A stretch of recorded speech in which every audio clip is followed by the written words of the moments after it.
Ако рибократците продолжат да го пустошат Охридско, пастрмката и белвицата ќе завршат на црвената европска и светска листа како ендемични риби пред истребување, алармираат еколозите.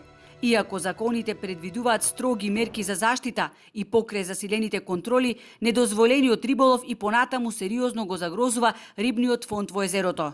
Користењето забранети мрежи и ловењето во период на мрест се посочуваат како клучни причини за нарушување на биолошката рамнотежа во езерото. Дел од рибократците најчесто ноќе и далеку од брегот поставуваат мрежи, при што уништуваат и млада популација, која се уште не достигнала репродуктивна зрелост. Отворено зборуваат искусните риболовци, кои предлагаат да се превземат крајно ригорозни мерки за да се спречи, како што велат, геноцидот во пастрмката и белвицата. Најпаќе се ловат рибите што се најдоходовни, нормално пастрмката, и затоа во помалку ја има. Сега се оди на лов на белвицата, таа е втора на удар, со строги казни. Ние често пати велиме на свеста на луѓето да се издигне. Свеста на луѓето ја дигаат санкциите.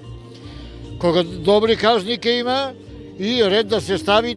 Полициските извештаи сведочат за редовни акции во кои се запленуваат километарски мрежи, чамци и стотици килограми незаконски уловена риба.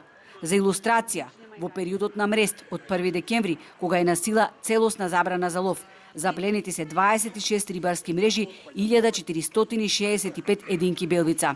Спортските риболовци без задршка кажуваат дека дневно од страна на рибократците се изловуваат од 500 килограми до 1 тон риба. Па некаде од 500 килограми до 1 тон неделно, ова и дневно се лова.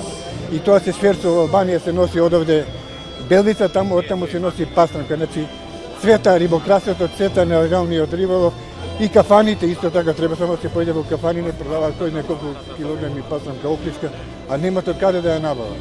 Згора на се, 6 години поред не се вршеше вештачко порибување на езерото. Лани, после долг низ години, Министерството за земјоделство обезбеди средства за спроведување на оваа активност.